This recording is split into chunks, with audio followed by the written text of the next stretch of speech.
Ce matin, on poursuit en vous présentant la quatrième édition de la Fête de la pêche qui va se tenir très bientôt. Et on est avec Ghislain Sylvain et Rémi Aubin pour nous en parler. Bon matin. Bonjour. Bon matin. Donc, vous êtes de retour pour une quatrième année consécutive. C'est qui organise l'événement exactement? C'est le comité GIF Saguenay, suite à diverses demandes du milieu qui a pris en charge de mettre de l'avant cette activité.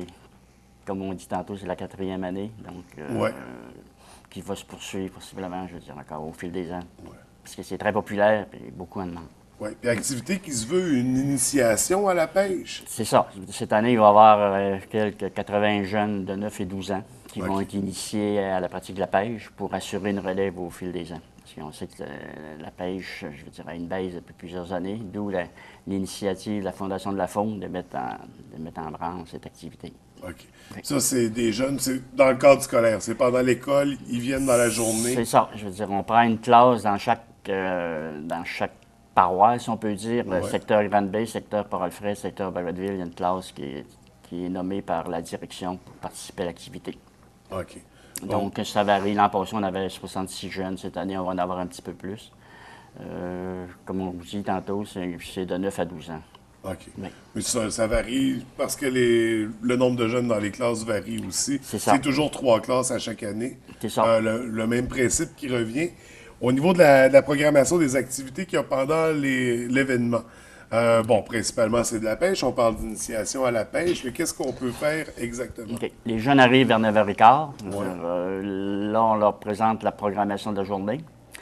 Par la suite, je veux dire, il y a 5 ateliers, un genre sous forme de carrousel. Donc, chaque classe, chaque élève va participer aux 5 ateliers. Il y en a une sur la réglementation, l'autre, les techniques de pêche, le lancer à la mouche.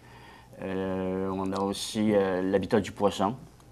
C'est quoi un habitat du poisson? Puis on a aussi, depuis 2 ans, la Croix-Rouge sur les vestes de flottaison. OK. L'importance de porter sa veste de flottaison. OK.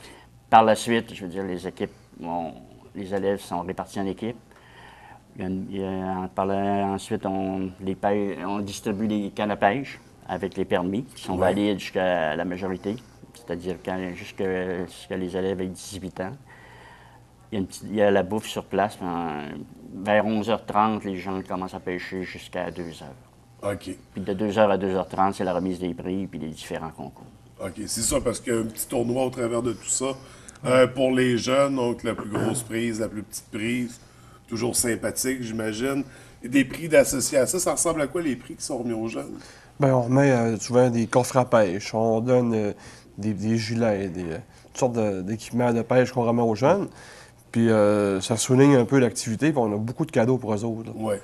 Puis c'est à la fin de la journée, vraiment. Puis c'est pour la plus petite truite, la plus grosse, etc. Oui, c'est ça. Il y a toujours un côté plus comique dans ce genre de concours-là. C'est le fun, puis ce qui est agréable, c'est de voir les retombées chez ces enfants-là, parce que toute la formation, justement, que Ghislain disait le matin, qu'on donne à ces enfants-là. Le fait de, on parle d'Aqua-Rouge, le port des flottes, mais ces jeunes-là, après ça, vont aller dans la communauté, à travers leur famille. Ils vont partir avec des belles valeurs positives. Ils vont le retransmettre. Fait que c'est super important ce qu'on fait dans cette journée-là. Puis, en tout cas, on est satisfait, puis on voit les retombées positives là, dans la population. Puis, tout le monde s'attache à cette activité-là, ce qui est très populaire. Hein? Ouais. On le voit d'ailleurs. Puis d'ailleurs, c'est ça. Puis le moment de la pêche, parce que vous pas ensemencez, mais vous rajoutez des poissons dans la rivière en A. Oui. Le bout est refermé aussi par un filet, donc pour maintenir les poissons. Donc, ça rend le contexte de pêche encore plus agréable pour les jeunes. J'imagine que c'est plus facile de pogner du poisson. Le mercredi, on ferme la rivière temporairement. On a un permis spécial pour ça. Le jeudi, on ensemence. On parle de 500 kilos de truites. C'est assez important. C'est plus que 2000 truites. C'est des truites de presque une demi-livre. Puis le vendredi, les gens pêchent. Puis par la suite, comme on disait tantôt, la population peut pêcher jusqu'à dimanche soir. OK. Dans le cadre de la fête de la pêche. C'est ça. Mais à compter, mais ils ne peuvent pas commencer dès Non, vendredi. on demande, je veux dire, on laisse pêcher les jeunes qui retournent chez eux vers 2h30. Donc, à 4h, on a le temps de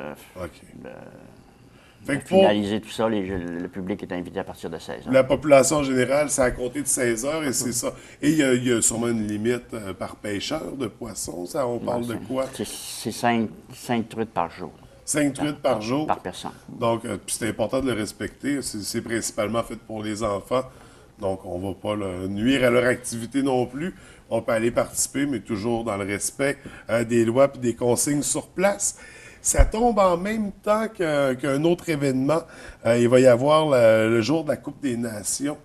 J'imagine que ça rend la sécurité un peu plus complexe parce que c'est le site de la pyramide. Il va y avoir de l'action là avec la Coupe des Nations aussi. Comment vous organisez par rapport à ça? Nous, on a rencontré le service de Ville-Saguenay au niveau justement pour la sécurité. Puis, je veux dire, il va y avoir cette organisation-là va arriver avec leurs bénévoles. Nous, on va arriver avec nos bénévoles, mais on va en mettre un peu plus cette année, je veux dire, à des endroits stratégiques, surtout au niveau des ponts. Je veux dire, le pont Monseigneur Dufault puis le pont de la route 170, ça va être des endroits stratégiques là, pour s'assurer qu'il y a une sécurité. Je veux dire, ça. Donc, avec nos bénévoles, je veux dire, on a toujours entre 40 et 50 bénévoles, donc on va assurer la sécurité. Puis cette activité-là débute en tant que telle vers 1h. Donc, à 1h, nous, on finit vers 2h, 2h15. Donc, puis s'assurer simplement que les jeunes, je veux dire, les autobus vont se stationner en arrière de l'église Saint-Alexis parce que les routes vont être barrées. Là, je veux dire, Vous savez que les activités sont en même temps, mais ça ne chevauche pas nécessairement. Non, c'est ça. Ça tombe avec la transition de la fin des jeunes. C'est juste ça, de garder nos jeunes là, dans l'environnement de la pyramide. Là, je veux dire. Puis aux endroits stratégiques, comme je disais, il va y avoir des bénévoles pour assurer la sécurité. Puis justement, parlant de bénévoles, on parle de 40, 50 bénévoles, où les postes ne sont sûrement pas encore tout comblés. Vous avez encore besoin de bénévoles. Oui. On parle, c'est quoi les rôles des bénévoles pendant l'événement? C'est surtout l'encadrement des jeunes. Je veux dire. OK. Il y a 3 jeunes avec un adulte, puis cet adulte-là est en charge de ces jeunes-là tout le long de la journée. Donc, ça fait quelque chose comme 25 équipes, donc ça nous prend 25 bénévoles, plus les gens de la sécurité, plus des commissionnaires, des gens au niveau de réparer des fois des canamouches qui sont brisées. Donc, puis si on a plus des jeunes, ça veut dire qu'au lieu d'avoir juste un adulte par équipe, on en met 2. OK. Fait qu'il n'y a jamais trop de bénévoles. Non, Parce c'est ça. que c'est la sécurité avant tout. Il Ouais. ne faut pas oublier qu'on est sur le bord de la rivière. On ne veut pas qu'un événement négatif arrive, donc on met vraiment l'accent.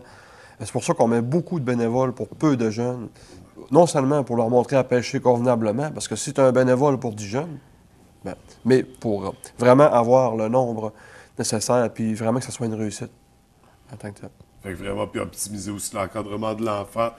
Parce que j'imagine qu'il s'établit, il se fait un lien avec l'enfant puis le bénévole à quelque part, un partage entre l'adulte et les jeunes qui doit être amateur de pêche s'il est bénévole dans C'est dans ça un qu'on. événement de pêche. Ce qu'on a choisi, c'est que les bénévoles qui sont meilleurs dans la pêche vont aller avec les jeunes. Ceux qui sont plus habitués dans la logistique vont aller ailleurs. Donc, on les place selon leur force. Puis après ça, même, Ghislain a monté c'est fin parce que tous des noms de poissons pour chaque équipe. Les bénévoles avec un.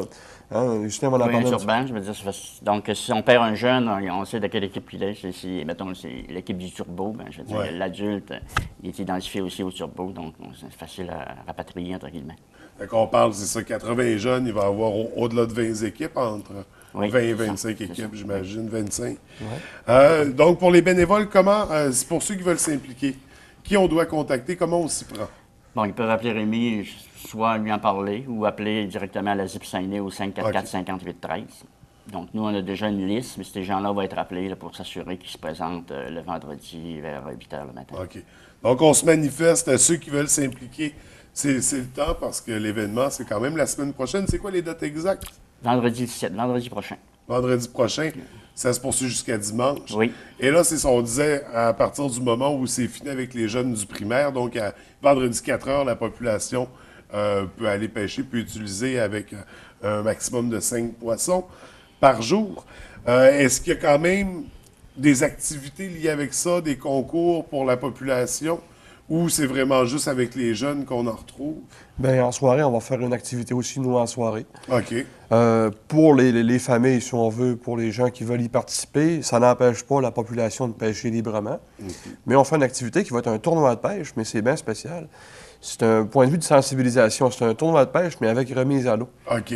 Donc, c'est pour apprendre aux gens les bonnes techniques de la remise à l'eau du poisson. Ouais. Puis ça peut être intéressant parce que peut-être qu'on peut espérer de garder quelques poissons dans cette rivière-là qui puissent se reproduire. Donc, puis ça enseigne des belles valeurs. Puis on a des beaux prix. Entre autres, on a 2 forfaits de pêche de 3 personnes chaque au lac Ontario en tirage.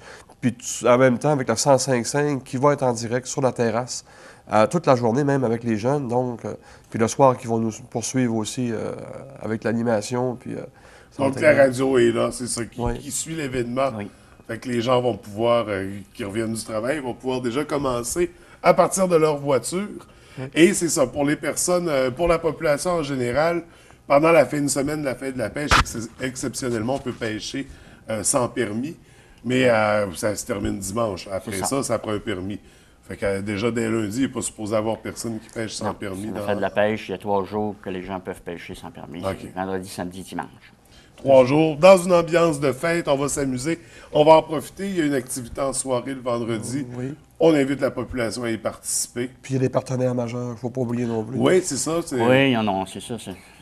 On a une vingtaine de partenaires, dont certains sont importants, comme je vais en nommer peut-être 2, 3. La Fondation de la Faune, il y a l'arrondissement de la Baie, il y a le député Jean-Marie Claveau, il y a la Caisse populaire des Jardins, il y a Canadien Tire qui fournit les pêches, la Fondation de la Faune, elle, a fourni les permis. Donc, il y a beaucoup d'organismes impliqués pour la réussite de cette activité. Mais là, c'est vraiment les majeurs parce qu'on ne pouvait pas tous les identifier ce matin. Il y en a beaucoup de gens, beaucoup d'entreprises qui s'impliquent, d'organismes.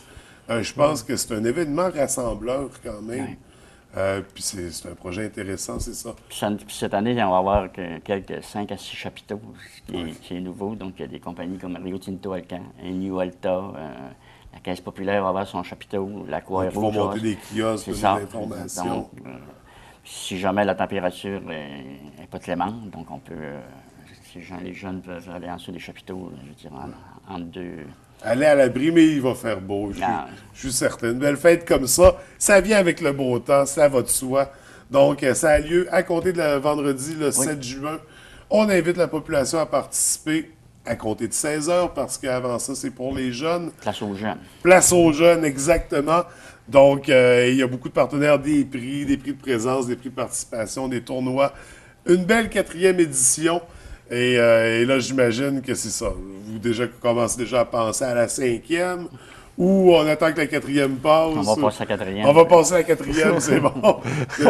On aura certainement l'occasion de s'en reparler l'année prochaine. Donc, merci beaucoup d'avoir pris le temps de venir nous en parler. Puis on vous souhaite un beau succès pour cette édition-ci, qui va certainement être encore très populaire cette année. Merci beaucoup. Merci.